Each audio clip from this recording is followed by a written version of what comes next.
ini bukan hanya soal nasab. Ingat ya, kalau masalah nasab sudah rungkat, sudah selesai dari dulu. Dan Habib Ba'alwi bukanlah Dzurriyyatur Rasul, bukanlah keturunan Nabi. Ini sudah selesai dan semuanya sudah tahu. Hanya saja masih sungkan-sungkan untuk bersuara. Tapi Mas, malam tadi saya masuk ke live TikToknya kawan-kawan yang dari Assegaf ini. Saya tiba-tiba dimasukkan. Saya bilang mau cerita apa ini? Enggak ada, cerita aja biasa katanya. Tiba-tiba mereka ini menceritakan Ustadz Idrus Romli. Kenal Ustadz Romli? Kenal, adik kelas saya jauh, saya bilang. Dia adik kelas saya jauh, saya bilang di bawah saya. Dia ini katanya cerita tentang Mbak Alawi semua. Saya bilang Sidogiri bukan Bu Alawi, bukan. Kalau ingin tahu kejelasannya, saya hantar ke Mas Nur Hasan, putranya Mas Gozi. Mas Gozi ini abangnya, kakaknya pengasuh pondok pesantren yang sekarang. Saya bilang gitu. Kami rapat dengan beliau. Yang mengamuk dia Mas, saya dimaki-maki, dimarah-marah saya. Saya bilang kita gini aja, kita jumpa yuk ngopi, saya antar ke sana. Sebab itu Romli bilang Sidogiri Pak Alawi ditantang bisa-bisa dengan oleh keluarga besar yang pegang manuskrip, yang pegang keturunan, diundang nggak mau beliau. Wafi yang menjadi jubir, ya beberapa kali kami undang Mas, banyak kali kami undang mengadakan debat terbuka, nggak mau dia, nggak mau. Orang sampai sekarang aja nemuin Gus Hasan aja nggak berani kok. Nggak mau dia.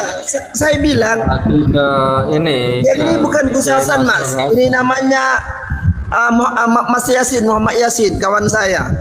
Dia nantang saya bilang, kalau mau 1 jam Wafi akan saya gaji 1 juta 1 jam. Saya akan bayar. Fasilitas semua akan saya sediakan. Nggak mau dia. Sampai sekarang cuma ngoceh kehendaknya sendiri. Malam tadi kami dikeroyok oleh 5 orang. Mengamuk marah-marah. Saya bilang nggak usah marah. Kita jumpa baik-baik silaturahim. Yuk pergi ke ini Mas Nur Hasan. Dia yang pegang manuskrip Sidogiri, dia yang pegang. Soal keluarga besar Sidogiri baik dengan Habib nggak masalah, sesama Muslim kok. Baik nggak masalah, tidak ada hubungannya dengan nasab baik itu. Sebab al-Muslim lil Muslim kalbuni yashuddu ba'duhum ba'dan. Tidak ada masalah selagi sama Islam. Saya terpaksa keluar tanpa pamit karena saya dikeroyok, marah-marah Mas. Saya bilang masuk ke DM, kita jumpa di mana? Nggak mau, sampai sekarang saya tunggu nggak ada. Saya bilang sampai debat dengan saya bisa, tapi jangan di ruangan ini, nggak bisa. Jumpa saya bilang, nggak mau. Dia kata mana bisa debat Islam tidak benarkan debat? Siapa bilang nggak bilang debat? Saya bilang di Al-Quran jelas, ud'u ila sabili rabbik bil hikmah wal mau'izatil hasanah wajadilhum. Siapa bilang mencari kebenaran bukan pembenaran? Dikeroyok saya, bisa-bisa saya keluar. Marah-marah dia. Saya bilang jangan marah, nggak perlu marah. Terserah sih percaya tidak. Yang percaya sih nggak percaya. Saya bilang saya nggak percaya.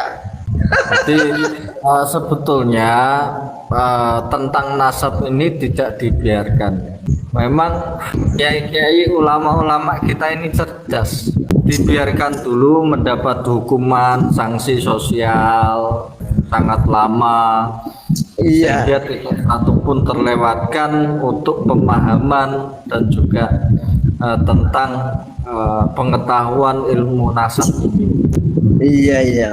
Nah, ini hukuman sosial, sanksi sosial. Sebagaimana apa yang disampaikan oleh Imam Malik ya, ketika ada nasab palsu, yang pertama pukullah dengan pukulan yang sangat keras, kedua adalah viralkan, sampaikan kepada khalayak umum, ya, syiarkan, umumkan, ya bahwa nasab Pak Alwi ini adalah nasab palsu. Ya, penjarakan dengan penjara dengan waktu yang sangat lama sehingga dia bertobat.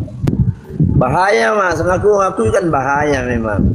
Ya, Kalau mengaku aku bukan Rasulullah nggak apa-apa. Ngaku contohnya ngaku si siapa gitu nggak apa-apa sih.